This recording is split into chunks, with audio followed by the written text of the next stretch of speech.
goodness, you're home early from the party. Let me tell you something, Owen. You get a room full of doctors, you know you're going to have an early night. How's my daughter? Oh, she's sound asleep. Earlier, she got a phone call from Anna and Duke, and that was a big kick for her. How are they? Well, they sounded real good. Yeah. Getting out of Port Charles might have been good for them. I wonder if it'd be good for me, too. You mean like a trip? Not really. Robin mentioned about this place I've rented. Oh, man, she told me about it all evening. She said it was in the woods, right? Yeah. It's isolated, but not too far from the city. Well, she's flipped over it.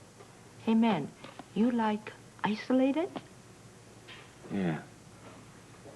You know what? I'd like it right now. Now? I'd like to be there right now. Tonight? Hey, so what's keeping you? Nothing. Absolutely nothing. Listen, you mind sticking about? Sure won't be long. Oh, sure thing, man. You've been through the old grinder, too, so why don't you take off, man? Why not? Hey, dude, go for it. You know what? Something about this place that kind of draws me to it. Go.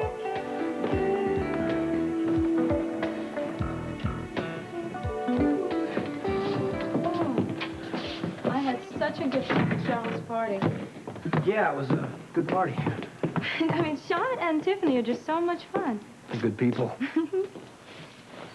I'm a little tired. You ready to go to bed? No, I think I'll sit up for a while. I'm kind of wound up. Wound up? Why, what's the matter? Did you notice Colton's behavior at the party tonight? No, I didn't get to talk to him, but I could see he wasn't very happy. Well, the guy is tied up in knots.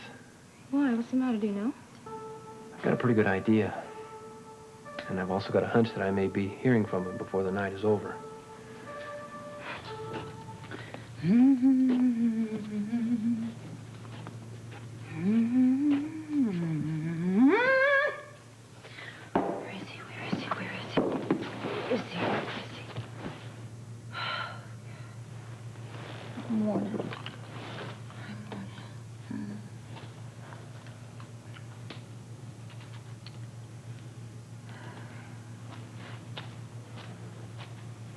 It was a great party.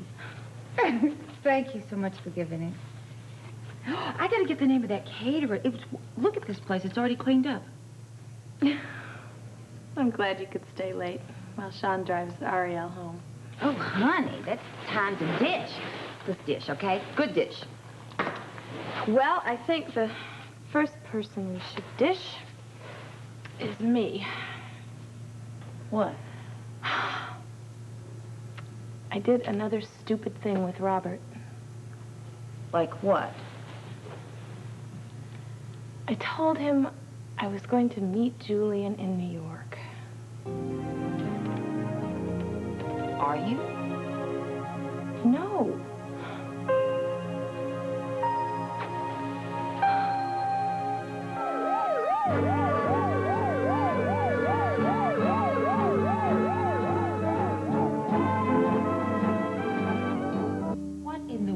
Possessed you to tell Robert a lie like that? That's like taunting him, Cheryl.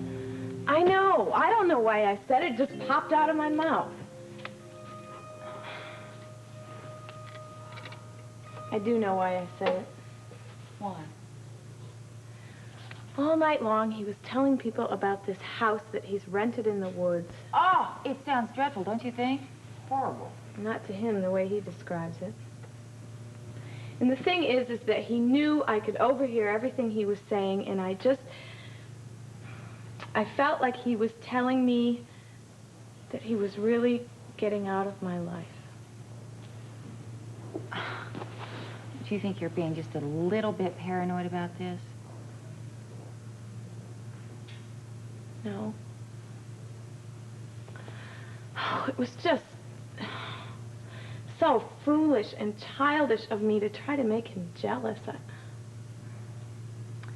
Well, I don't know. Who knows? maybe it'll work. Maybe he just needs that little jolt, you know? Oh, hang on to that thought. Well, honey, I'm seeing everything through rose-colored glasses tonight. Did you notice Lady Ashton tonight? What did you think of her? Seemed friendly. Pretty cheerful. Well, obviously, her husband has forgiven her for kicking up her heels, so to speak, at the bucket of blood the other night. That was really something, wasn't it? Yeah, a friend of mine from Paris called. It made the news over there. You're kidding. No, I'm not. Obviously, Lord Larry gets in, you know, the news all the time, and she seems to be very well connected. You know, there were an awful lot of undercurrents going on at this party tonight. Really? Yeah. Huh. I didn't notice. I guess when you're the hostess, things kind of slip by. Well, let me tell you, there was a lot underneath. Even Sean, he kept watching the Astons like a hawk tonight. And Colton, I thought I knew Colton. Well, maybe I knew Colton when he was at the TV station, but I don't know. He seemed like he was in some kind of private hell of his own tonight. Well, kept things lively, that's for sure. I thought it was very interesting the way Colton could not take his eyes off Lady Ashton all night long. She's very pretty. Yeah, she is. Where is Sean? Sean should have been back by now. You don't think, well, do you think Sean is seducible at this point? I'm serious. Tiffany, get out of here. Well, she did look good. I'm sorry to ring the bell, but my husband has the key. Evening, Jennings. Good evening, Mr. Donnelly. Will that be all, Lady Ashton? Yes, thanks. Oh, no. Is Lord Ashton home? Yes, madam. He came in a short while ago. However, he has retired. Oh, good. Okay. Listen, thank you very much for driving me home. No, you're welcome. I suppose I should offer you a drink. Oh, a small brandy would be nice. All right. I'll take care of it, Jennings. That's fine. Very well. Good night. Good Good night. night, Jennings. Oh. Sound of a sleeping house. That's a different kind of silence, isn't it? Yes. It is a very different kind of silence. Well, thank you. You're welcome. Listen, I'm really glad we have an opportunity to talk privately. I wanted to talk about Colton. What about him? Look, I think you know a little bit about my history, don't you? As a matter of fact, I found out quite a bit about you when I was trying to save his neck. When he confessed to killing Frisco? And I assume by now that you know that he didn't. Yes, I do. Did you notice how hostile he was towards me at the party tonight? Yes, I did notice. I don't understand it. My husband apologized to him this morning, you know, about causing that fight in that bar. Oh, bucket of blood. The bucket of blood, right. Well, he apologized to both of us, and we both accepted, and I thought everything was all right. And then I get to the party tonight, and he stares at me, and when I finally connect with him, he was just so angry. Well, you see, he's a little uptight tonight. He thinks that Felicia's left his life forever. Surely he doesn't blame me for that. I think he does. No. I think there's a lot more to it than that. What do you think it is, then? I don't think he believes my story. Oh, that you were duped by the terrorists the same as he was? I was. You know, it's such an awful feeling not to be trusted. Yeah, I know that feeling.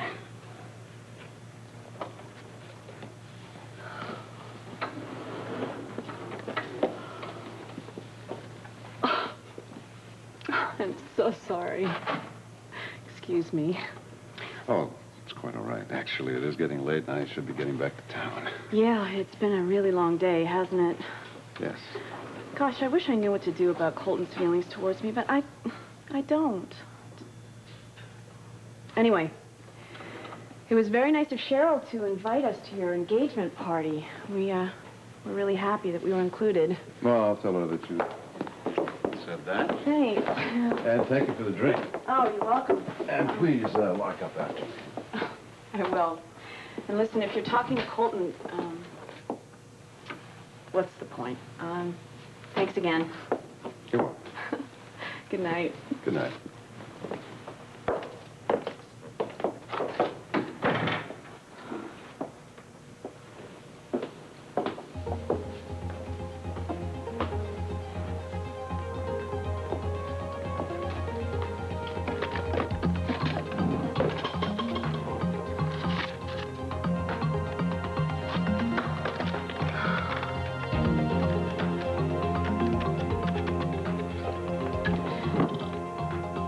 Hello, yes, I need a taxi at the Quartermain Estate, immediately, and the address is, oh, you know where it is?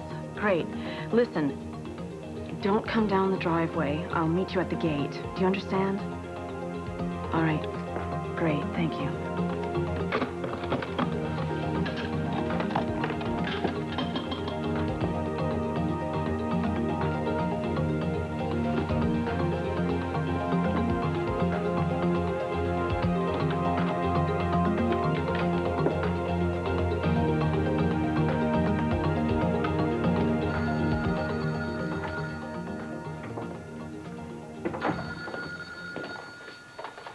Hello?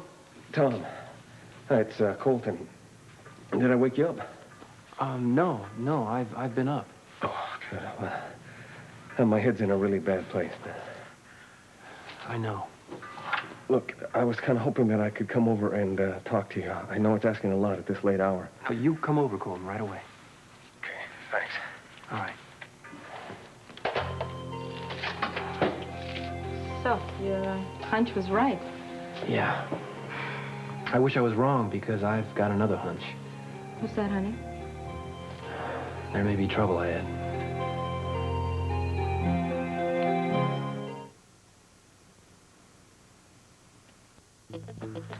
I told you about the phone call that Ariella got at the party. You don't know for absolute certainty what the phone call was about. She was taking orders from somebody, and I know she was supposed to meet somebody tonight. You know what? There's something else that I forgot about. What's that? She got a phone call this morning at the Quartermains while I was there, and she told Ashton something about a dressmaker calling about a fitting or whatever you call them. That's what you call it? Her answer was so quick, so glib. I don't know. I thought that she was lying then, but Tom, it feels like something's ready to go off inside of me. Something's been building up inside of me all day, and it's not just a phone call at the Quartermains or the call at the party. Colton, what is building up inside of you? Anger. It's more than anger. It's rage. That Ariel? Yes, at Ariel. What started it? She's been lying to me, Tom, since the very beginning. Everything has been one big lie. Colton, assuming that Ariel is still part of some terrorist group is a pretty big assumption. Yeah, I know. And a dangerous one, too. I know that. You know what it sounds like to me? Oh, what? You've got the rage. Now you're trying to find reasons for it, when there may be no reasons.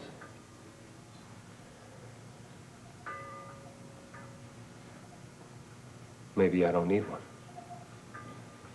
What do you mean? I was programmed to kill both Frisco and Ariel. What if I'm still programmed to kill Ariel? Wait a minute, hold it right there. If you want to tell me that I'm wrong, please do me that favor, but you have got to prove it to me. Colton, you were programmed to kill Frisco, but you didn't. I didn't, but maybe only because somebody else did. Look, you're telling me to find a reason for my rage, but if I'm programmed to kill, I don't need one. Let me ask you a question. Anything. Do you think you've lost Felicia? I know I have. Do you blame Ariel on that? I don't know. Perhaps subconsciously? Subconsciously. Ugh. Man, what do I know about what's going on in my subconscious mind? That's what's confusing me. That's what's scaring me, Tom. It's possible that Ariel is a victim as much as you were. Yeah, well, that's her story, but I don't buy it. Not anymore. You did believe it for a while. Yeah. But everything that she does is so calculated. Even that fight at the bucket of blood. Sure, why not? Colton, I can't tell you what to do. I can't give you orders. I can only suggest. Great, well, I'm open to suggestions. Hold on to believing that Ariel is a victim, too. She may be still feeling the effects of what happened, just as you were still feeling the effects. I have got to get rid of this anger inside of me. Yes, you do. Because if I don't, Tom, I don't know what I'm going to do.